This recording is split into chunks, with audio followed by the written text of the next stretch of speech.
Assalamualaikum warahmatullahi wabarakatuh. Salam sejahtera untuk kita semua. Apa kabar teman-teman semua? Selamat datang di channel Bapak Zaman Now di segmen Ngobrol Santai. Nama saya Rio dari Houston, Texas. Kita belakangan ini baru saja ditinggalkan oleh salah satu legendaris, salah satu dewa gitar yang ada garis keturunan Jawa, Eddie Van Halen. Ingat dulu gue suka waktu SD suka coret-coret di meja kayu, udah VH dari Van Halen, walaupun belum pernah dengar lagunya, tapi lambangnya itu udah terkenal ke sohor. Banyak orang yang merasakan influence dari dan merasa sedih atas berpulangnya beliau, seperti teman ngobrol kita yang satu ini, Iman Fatah.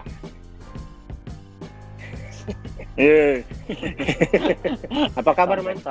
Baik. Baik ya. Panas Baik. nih. LA Panas ya? lagi. LA udah Gimana? 3 hari ini panas lagi. Oh, kebakaran hutan gimana di California, Man? Kenapa? Kebakaran hutan masih ada di California? Di arahnya sekarang kebakarannya di dekat north ya. Kalau di dekat tadinya kan di sini ada Bobcat gitu kan. Itu kayak beberapa minggu lalu gitu. Tapi sekarang sih udah apinya yang di sini udah agak arahnya udah ke arah utara. Dan bagi buat teman-teman yang belum tahu, gue tinggal di Los Angeles, California. Terus Ya. Saya ini temannya Gregorio dari SMA. Kayaknya acara lo gue bajak nih, Greg. Lo salah lo ini. Gue nih bintang tamunya hari ini. Awalnya salah banget lo kayaknya. Gue bocorin semua rahasia SMA lo kayaknya. waduh, jadi terbalik. Jadi teman ngobrol kita ini bisa dikatakan musisi ya, Man ya. Musisi yang haus ilmu, karena di California juga selain datang dengan istri ya, Man ya, tapi juga Iman ini ngambil sekolah. Jadi boleh sedikit cerita tentang Loman di Jakarta, di mana sih sebelum datang ke California? Gue berasal dari Jakarta, hidup tinggal di Jakarta, terus gue satu SMA dengan Greg, dia SMA 3. Terus tahun 2013 itu pertama kali gue menginjakan, nggak menginjakan kaki, maksudnya pertama, jadi tahun 2013 itu gue ke San Francisco karena istri gue waktu itu ambil master di sana. Terus tahun 2000, ya abis itu gue cuma 6 bulan, abis itu gue pulang ke Jakarta. Abis itu gue tahun 2017 balik lagi ke sini, ke LA tepatnya, karena istri gue ngambil PhD. Oke, jadi waktu pertama tuh di San Francisco, tapi itu hanya sebentar ya, Man ya? 6 bulan. 6 bulan ya? Itu berdua. Kalau istri ya, karena gue kesini karena istri gue ya, karena gue kan kesini pakai visa dependent. Oke. Visa J2, jadi ya makanya gue bisa kesini gitu. Oke. Jadi Amerika sendiri kan itu terkenal dengan apa ya? Buat gue tuh negara 1000 visa. Iya, emang. Jadi terus waktu lo sama istri lo datang ke sini, sulit nggak sih ngurus visa sebenarnya? Waktu itu sih kita enggak ya, karena jelas kan, maksudnya istri gue kan dapat sponsorship dan scholarship, jadi dengan scholarshipnya juga visanya jelas, tau kan dapat undangan untuk sekolah di sini, jadinya kita sih nggak ada kesulitan sih untuk apply visa waktu itu, nggak ada. Oh, oke. Jadi gue juga sharing pengalaman pada saat itu awal pertama kali dapat visa, terus itu J1 ya, terus datang ke embassy Amerika di mana dekat Monas itu pertama kali itu pengalaman kita justru kebalikan. Itu masuk kayaknya jadi staff-staffnya di embassy itu cenderung kaku, terus agak termasuk kita ke bagian yang staffnya agak judes gitu. Jadi kalian nggak ngerasain itu ya? Karena gue lebih judes dari staffnya, jadi mereka nggak berani sama gue. Iya. Jadi mereka takut. Tapi kedua kalinya waktu balik tahun 2015 itu berubah total, karena kayaknya mereka tuh ada mereka merubah sistem customer service di sana. Jadi mungkin mereka pakai third party, jadi lebih lebih luas, lebih friendly. Terus Man, sebelum lo ke Amerika, gue sering, jadi teman-teman gue sering follow Iman ya, terutama di Facebook ya. Itu ada Iya. salah satu caranya bisa mengikuti nih musisi kita, teman gue yang satu ini, Iman, pernah nggak dapat scholarship di New Zealand juga ya, Man? Jadi itu ya semacam Itu scholarship, sih. scholarship. Semacam. Jadi waktu itu adalah, jadi ceritanya begini, ceritanya tuh itu adalah programnya Kemendikbud, Kementerian Pendidikan dan Kebudayaan, Oke. zamannya Anies Baswedan. Waktu dia masih jadi Menteri Pendidikan. Nah, dia tuh atau tuh dia rencananya adalah untuk program mengirim guru, tenaga pengajar dan tenaga seniman ke negara-negara berkembang ya, salah satunya New Zealand, Jerman, Jepang, Korea, gue lupa mana lagi. Nah, untuk program pertama yang dipilih New Zealand karena waktu itu Perdana Menteri New Zealand sebelum si Jacinda yang sekarang datang ke Indonesia ketemu Jokowi untuk bicara program pertukaran, semacam pertukaran kebudayaan gitu. Nah, dari situ makanya si Anies Baswedan berencana kita kirim deh guru, tenaga pengajar dan tenaga seniman untuk kayak pertukaran budaya gitu loh. Nah, tapi tengah jalan Anies Baswedan diganti dan Menteri Keuangannya diganti. Jadi programnya berhenti itu. Jadi kita nggak jelas waktu itu. Jadi kita waktu itu nggak jelas. Terus yang ini belum berangkat ya, Man ya? Belum berangkat. Jadi kita masukin, jadi diseleksi kan. Gue masukin CV, resume gitu. Nanti mereka seleksi itu. Si ini. Jadi dari waktu itu yang ngirim berapa? 2.000, 3.000 orang gitu. Yang kepilih 60. Ya, kira-kira 60-an orang gitu yang kepilih dari berbagai macam bidang. Buka umum ya? Dia ada di koran gitu ya?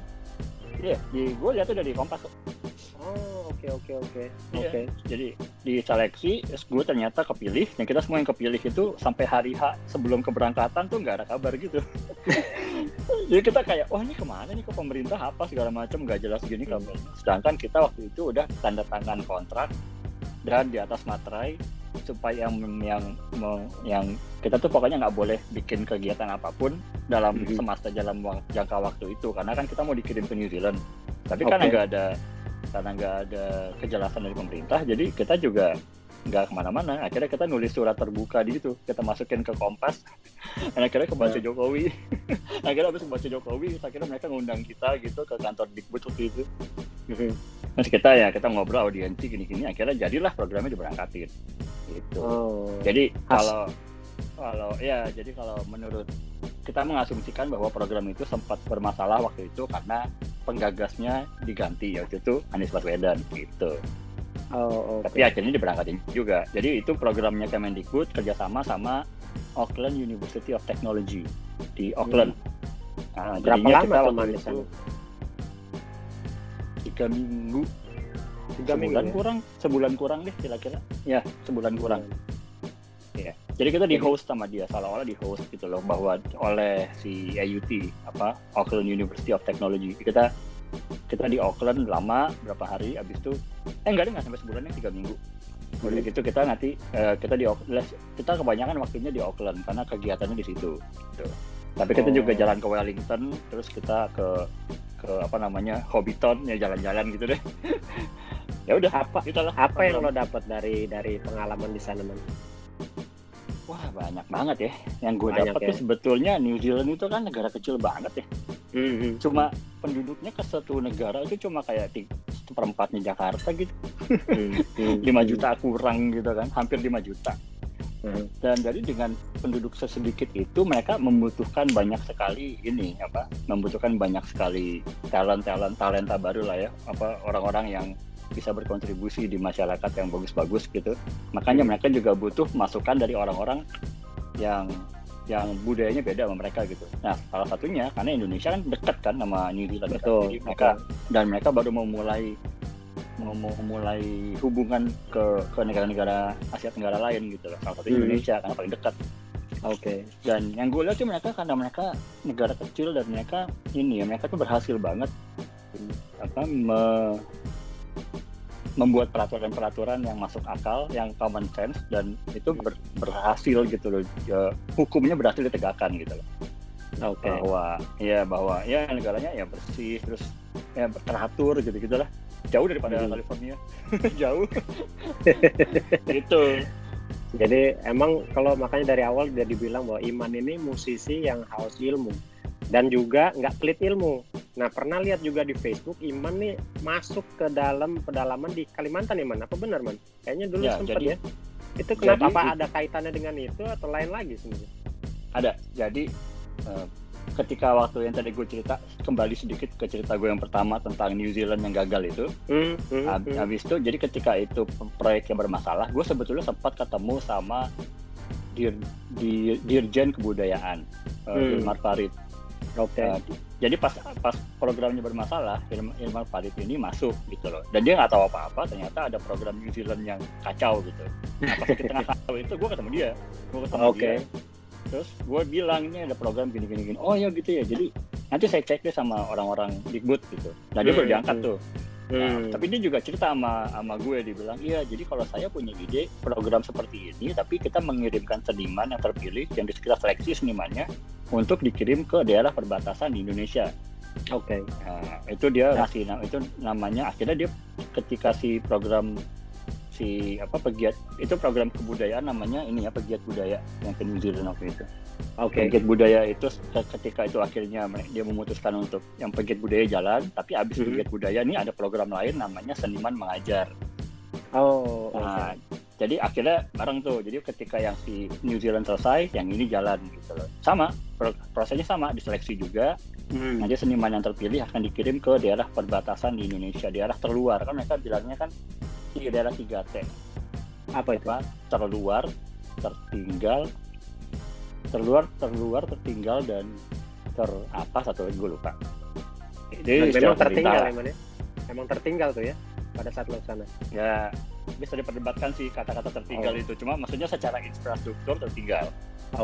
Tertinggal secara infrastruktur dari Republik Indonesia ya, karena kan mereka perbatasan kan. Nah, jadi untuk program pertama itu ada 3 daerah, yaitu Pulau Natuna.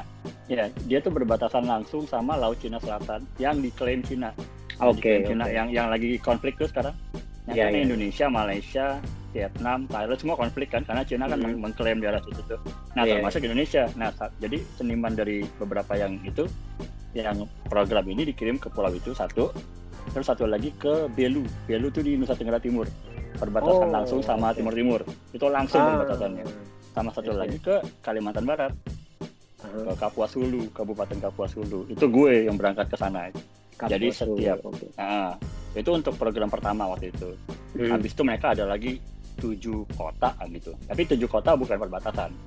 7 kota tuh ya ada Toraja, ada mana, pokoknya daerah-daerah yang bukan perbatasan lah. Gitu. Yang pertama ini yang paling jauh ya. Itu kan kalau misalnya kita berpikiran guru, pengajar, itu kesannya belajar matematik, PMP. Nah ini lo sebagai seniman, apa sih yang lo ajarin share di Kapuas Hulu ya? Jadi waktu itu mereka nyari ada untuk ngajarin untuk musik, tari, visual tuh desain dan visual sama media. Nah gue ngajar media waktu itu. Malah media tuh. Iya, gue ngajar media. Gue juga bingung kenapa gue ngajar media. Tapi kalau nggak salah lo dulu sempat kuliah media juga ya? Enggak ya? Iya, kalau kuliah gue sih advertising waktu itu. Bersinggungan lah sama media. Iya, gue ngajar media. Ya sebetulnya jadi itu gue bingung banget tuh. Gue mesti ngajarin apa nih ke orang-orang gitu. Kita semua juga bingung waktu itu, karena itu proyek pertama kan. Belum pernah ada sebetulnya program kayak gitu.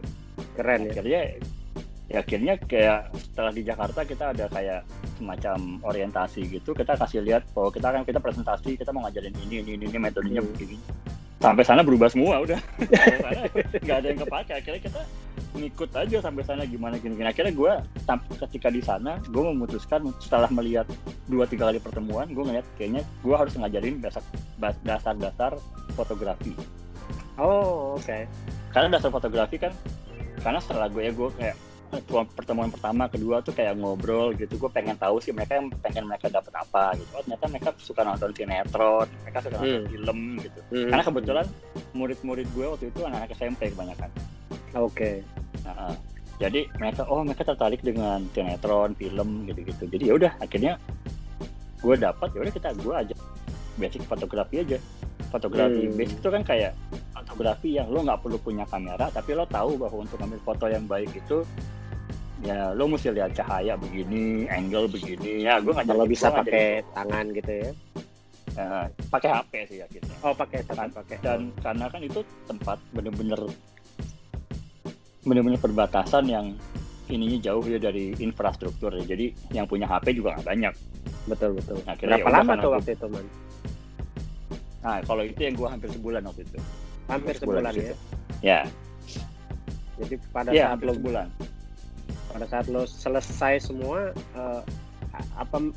mereka ngerasa ada impact langsung yang lo sampaikan, mereka sampaikan ke lo dari murid-murid lo sendiri? Ya, gue sih yakin mereka ada impact ya, karena gue pas hari terakhir tuh juga mereka nulis gitu di kayak catatan note gitu buat gue bahwa Om terima kasih gini-gini. Cuma sebetulnya punya impact paling besar itu adalah gue. Oh, justru lo ya? Apa yang lo rasakan setelah lo selesai? Instead of gue ngerasa setelah ketika gue mengajarkan mereka, malah justru gue yang lebih banyak belajar dari mereka gitu loh, bahwa gue cuma ngasih kayak trigger gitu. Gue cuma kayak trigger, oke, lo kalau mau angle ini begini, lo kalau mau ini pakai cuma kayak itu loh. Akhirnya mereka berkembang sendiri gitu kan. Gue pinjemin HP gue, udah kamu pakai kamera saya aja, kamu coba ambil foto itu, kamu gini gitu loh, kamu ambil video ini gitu aja yang sederhana gitu. Cuma ya yang gue tangkap tuh banyak banget bahwa kita itu, dan satu catatan bahwa gue di sana itu gue nggak ada listrik karena listriknya udah mati. Listriknya udah 1 bulan mati. Oke. Ya, dan untuk menghidupkan listrik di sana itu perlu tanda tangan apalah banyak banget segala macam yang udah nggak masuk akal gitu lah ya, Indonesia ya standar. Jadi gue di sana nggak ada listrik. Petromak jadinya ya, pakai lampu petromak. Kita dari kota terdekat, gue bawa ini genset sama beberapa bensin buat diisi tiap malam. Jadi tiap malam kita mau nge-charge HP gitu ya, nyalain itu. Habis itu udah nggak ada listrik, nggak ada apalagi internet. Oke. Jadi setelah selesai di pedalaman itu, berapa lama akhirnya lo juga sampai lo ikut program istri lo ke Amerika? Itu di tahun yang sama itu. Di tahun yang sama ya. Jadi 2017. dari pedalaman. Jadi, ya pas gue balik dari Kalimantan berapa bulan, gue kesini. Dari pedalaman ke negara adidaya. Waktu lo landing pertama kali ke California, apa yang lo rasain, Man? Karena lo sudah pernah ke San Francisco. Iya, gue udah pernah tinggal San Francisco sih. Jadi... Apa rasa lo di landing lagi di California? Ya, ada sih, biasa aja sih gue. Biasa aja ya? Biasa aja sih, nggak ada yang gimana-gimana. Karena gue udah pernah tinggal di sini sih, jadi gue kayak, I expect to be kayak gini gitu. Dan pada saat lo di San Francisco sama di California sekarang, 5 tempat yang lo paling seneng di San Francisco dan di LA. Nah, gitu ya. San Francisco ya gue suka downtown, gue suka Mission District, gue suka Castro, gue suka Golden Gate Park, banyak sih. San Francisco tuh banyak banget. Gue suka sebelah San Francisco, suka banget gue. LA ya standar sih, Hollywood, Griffith Park, Santa Monica, apalagi downtown gue juga suka, downtown LA. Ya, gitu deh.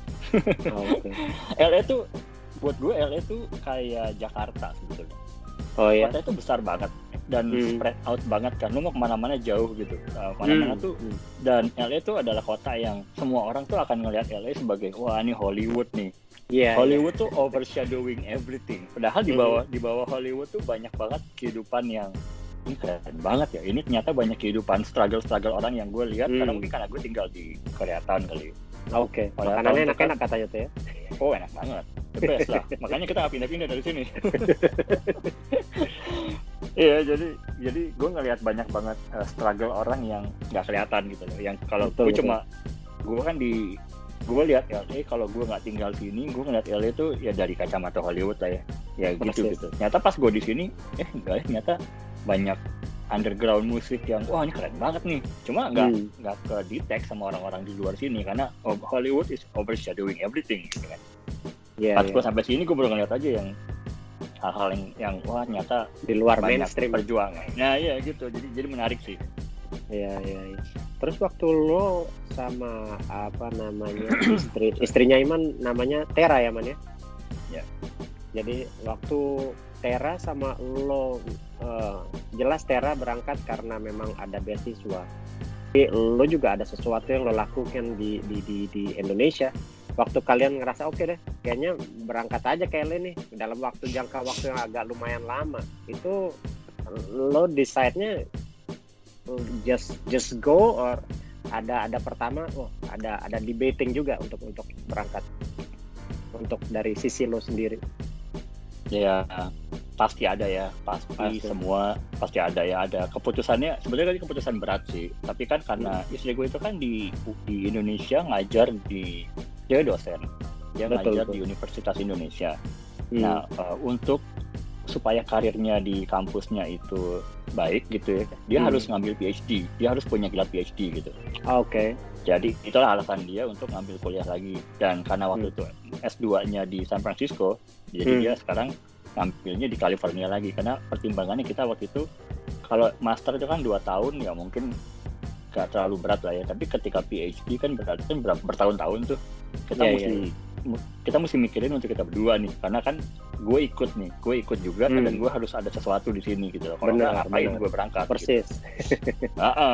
Jadi itu pertimbangan kita kan, kenapa kita ini, karena Tera juga diterimanya di kampus di USC, University of Southern California, dan kebetulan tempatnya juga di LA, jadi kita ya udah deh kita berangkat yuk gitu loh. Ya mungkin yang gue pikirin tetap, bukan gue pikirin sih yang emang berat sih ninggalin kayak wah band gue di Indonesia mesti di ini segala macam. Cuma karena kita pikir ya udahlah kita tinggal di LA kan banyak juga yang bisa gue lakukan gitu kan. Apalagi kalau gue sebagai musisi, seniman musik gitu kan, LA ya tempatnya gitu. Ya udah berangkat yuk gitu. Jadi so far udah berapa lama ya lo di California sekarang nih, di LA? Mendarat di LA itu? Iya, gue itu mendarat 2017 pas Halloween. Wah, gue inget banget. Oh ini gue inget bentar, banget. ini pas lagi nih. Ini berarti udah mau anniversary-nya lo nih ya? Asli, anniversary gue 3 tahun di sini. Terus belakangan juga kita yang di Amerika, sekarang di Indonesia lagi panas-panasnya nih COVID. Nah di LA juga pernah sempat cukup tinggi nih. Untuk kondisi lo di California sekarang COVID gimana man? Gue sih tiap kali gue lihat ya dari reportnya. Kemarin itu sempat kayak berapa ratus gitu. Kemarin kayak naik lagi 1000 berapa gitu ya. Ya kita sih kalau nggak ini perlu amat ya nggak keluar, di rumah aja gitu. Kayak ini kita di rumah, gue kerja di rumah gitu kan. Oke. Terus Tera juga kampus dia kelasnya di rumah gitu. Jadi kalau kita keluar cuma kalau ya belanja, atau kalau lagi bener seminggu paling kita ke Santa Monica yuk pantai, seminggu sekali gitu. Jadi nggak tiap hari kita keluar rumah. Ya kalau perkembangan COVID-nya sendiri sih ya udah membaik ya. Ini sih udah mulai lebih menurun kira-kira ya lumayan bisa dibilang begitu kali. Oke. Terus pada saat COVID lalu itu di Amerika kita rasakan semua terjadi ledakan protes dengan riots dengan meninggalnya George Floyd, orang African American, dikarenakan polisi lah ya. Pada saat itu waktu itu di LA kan di exposure-nya besar banget, ada riots. Itu ngefek ke kalian semua misalnya. Gimana ceritanya teman? Nah, gue tuh sebetulnya waktu itu gue pengen banget keluar karena gue kan suka banget ngambil foto ya. Iya. Dan gue kan gue ambil foto tuh bukan suka sih, gue tertarik dengan foto jurnalistik yang gue ketika ada satu kejadian atau apapun gue ngambil foto gitu. Nah itu gue sebetulnya pengen banget keluar, cuma mengingat kondisi COVID gini gue kayak gue memutuskan gue gak keluar, gue di rumah aja deh. Ya kita waktu itu sih di rumah aja ya. Tapi nggak nyampe ke daerah lo, nggak nyampe ya? Nggak nyampe. Malah daerah-daerah yang gila-gilanya, malah Beverly Hills gitu-gitu malah yang karena memang mereka niatnya ngejarah ya. Nah itu dia looting. Bukan mereka niatnya ngejarah juga sih, tapi kan pasti setiap gerakan itu pasti ada penunggang gelapnya ya. Ya itulah yang bikin kacau ya. Kayak di Jakarta juga sekarang kan demo-demo kan berawal dari demo yang emang ketika semua gitu sih, pasti ada aja penumpang gelap di situ. Jadi gue sih ya nggak heran sih. Iya. Terus lo kan datang ke Amerika itu pada saat ini ikut istri. Dan pada saat ikut istri sekolah, istri bikin tesis, tugas atau paper atau segala macam, lo di rumah. Terus kemudian akhirnya gue denger lo merasakan punya pengalaman sesuatu yang mungkin nggak semua orang punya.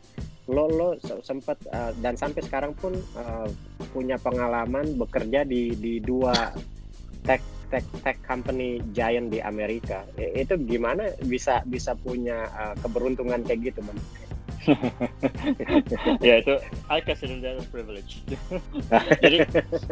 jadi emang ya, jadi karena gue di sini visa gue J2, istri gue J1, gue J2, itu berarti gue bisa apply untuk EAD kan, apa izin kerja. Gue izin kerja. Jadi gue di sini boleh kerja. Nah ketika gue dapet EAD-nya, mulailah gue iseng-iseng aja gue cari kerja gitu kan, apa setelah setahun gue di sini. Jadi tahun pertama gue fokus kuliah kan di UCLA Extension waktu itu.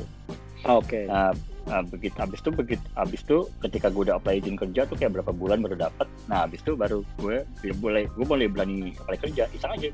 Sampai tiba-tiba gue dihubungi oleh suatu staffing company gitu yang kayak mau nggak ini kita untuk bahasa Indonesia gue coba aja. Nah kira gue dikirim email untuk tes gitu, jadi gue dites ada gitu. Oke, lo lulus tesnya boleh di kantor kita. Ya udah akhirnya gue tes di kantor mereka, keterima. Ya udah gue kerja sama setahun di sana. Habis itu setelah setahun di sana, terus gue kayak bulan Juni lalu gue nggak di sana lagi, terus gue di-approach lagi sama company yang beda. Jadi ya udah tes lagi. Nah kali ini ada wawancara segala macam. Jadi ya udah gue ikutin aja wawancaranya, terima juga. Jadi ya sih kayak consider that as privilege, bahwa ternyata mereka membutuhkan orang-orang yang bisa native Indonesian speaker yang mereka butuh native Indonesian speaker untuk bidangnya gitu. Ternyata kalau selama ini orang pingin banget bisa bahasa Inggris, ternyata ada orang yang butuh yang bisa berbahasa Indonesia. Artinya spesialis ternyata dibutuhkan juga bahasa Indonesia di dunia internasional, Eman. Yep, apalagi untuk company sebesar dua itu, Ciala. Company-nya. Ya udah tau lah company-nya apa. Ya, jadi memang mereka membutuhkan orang yang terutama native speaker, karena native speaker itu kan jarang, maksudnya bukan jarang sih, maksudnya kalau gue lihat ya dari sisi gue itu, yang di company pertama gue itu mereka membutuhkan Indonesian linguist sebetulnya, orang yang bisa nulis dalam bahasa Indonesia. Nah, orang yang bisa nulis dalam bahasa Indonesia either mahasiswa, ya kan, mahasiswa yang emang kuliah di sini, tapi mereka mungkin nggak punya izin kerja, atau orang Indonesia yang udah terlalu lama di sini sampai udah nggak terlalu fluent lagi bahasa Indonesianya, atau mereka nggak nulis dalam bahasa Indonesia, nggak nulis secara baik dan benar ya. Jadi susah nyarinya. Dan lo enjoy ya dengan pekerjaan lo sampai sekarang ini ya? Ya, jalanin aja, fun kok. Fun. Nah tadi lo sempat juga ngomong, lo sempat ke kuliah ya, Man? Lo ngambil major apa, Man? Music production. Music production. Jadi memang nggak jauh-jauh dari background lo di musik ya? Gue nggak kemana-mana, gue emang musisi. Jadi ya, kalau boleh cerita sedikit, Man, yang lo belajar music production itu secara in general apa sih yang lo pelajarin di music production buat teman-teman? Jadi gue tuh sebetulnya, gue kan di musik tuh ya di seumur hidup lah ya. Seumur hidup tuh gue dari kecil gitu, dan mulai umur 20-an tuh gue mulai benar-benar fokus terjun di industrinya, dan ya gue hidup dari musik gitu ya. Gue sebetulnya udah belajar apapun, semua tentang musik itu gue udah belajar gitu. Cuma yang gue nggak dapat adalah teori. Nah jadi ketika setelah gue sekian tahun di dalam musik berkecimpung, udah babak belur segala macam, dan ketika gue ngambil lagi UCLA Extension, gue belajar tuh yang namanya teori-teori itu. Jadi ketika semua hal yang udah gue pelajarin, ketika gue masuk kuliah itu jadi terstruktur pemikiran gue gitu. Jadi sebenarnya gue udah pernah belajar ini, gue udah tahu ini, gue udah pernah ngalamin ini. Begitu di UCLA itu, oh jadi awalnya begini, nanti kesini, nanti ini begini, prosesnya begini. Nah itu yang gue pelajarin sebetulnya. Jadi bukan teorinya, karena teorinya kita juga bisa dapat dari internet kan. Iya betul. Kita belajar sendiri, internet, Google, YouTube segala macam bisa, baca buku segala macam bisa. Cuma ketika pengalaman gue ini di structurized gitu, nah itu yang bikin menurut gue oke, emang gue perlu kuliah gitu loh. Dan itu yang pengalaman yang paling berharga buat gue. Teori dengan pengalaman, jadi lo udah ngerasa bahwa musik knowledge lo udah complete as a whole kan, karena udah gabung antara experience sama teori. Udah structurized lah. Ya gue nggak bisa bilang ya manusia nggak pernah berhenti belajar ya, pasti ada aja gitu kan. Jadi buat gue ngerasa privilege bahwa gue ketika pengalaman gue yang sekian tahun dan digabung dengan teori-teori yang gue dapet itu jadi bikin gue tambah ngelihat musik jadi dalam perspektif yang agak beda aja gitu. Itu yang penting. Iman sebagai musisi kita udah tahu, tapi Iman bikin website. Itu kenapa, Man? Ya karena itu bagian dari kuliah gue dong. Oh oke. Oh itu lo baru bikin di Amerika ini waktu lo bikin website? Enggak sih. Gue udah pernah bikin waktu itu. Nah, di Jakarta gue bikin. Cuma pas kuliah kan jadinya gue kan dapat music business ya di kuliah, ambil kelas music business juga. Dan di situ gue belajar sih bahwa lo sebagai musisi yang bisa lo jual, yang bisa lo komunikasikan ke orang itu lewat media online itu apa, yaitu website gitu. Bikin website, bikin ini, karena kan sebagus-bagusnya lo kalau orang nggak tahu lo siapa ya susah gitu ya. Jadi itu lah kenapa gue bikin website tuh, supaya orang tahu gue siapa, ini karya-karya gue yang lain lo gini. My online presence, website my online presence. Oke. Jadi selain website, Iman juga gue sempat dengar Iman mau bikin buku. Itu apa, Man? Itu sekarang lagi proses tuh. Lagi proses ya? Buku memoir sebetulnya. Jadi tentang lo gitu. Perjalanan musikal gue lah tadi bilang. Jadi project ini gue belajar ini, do's and don'ts-nya gitu loh. Pengalaman ini gue dapat ini waktu project ini, nanti project berikutnya ini.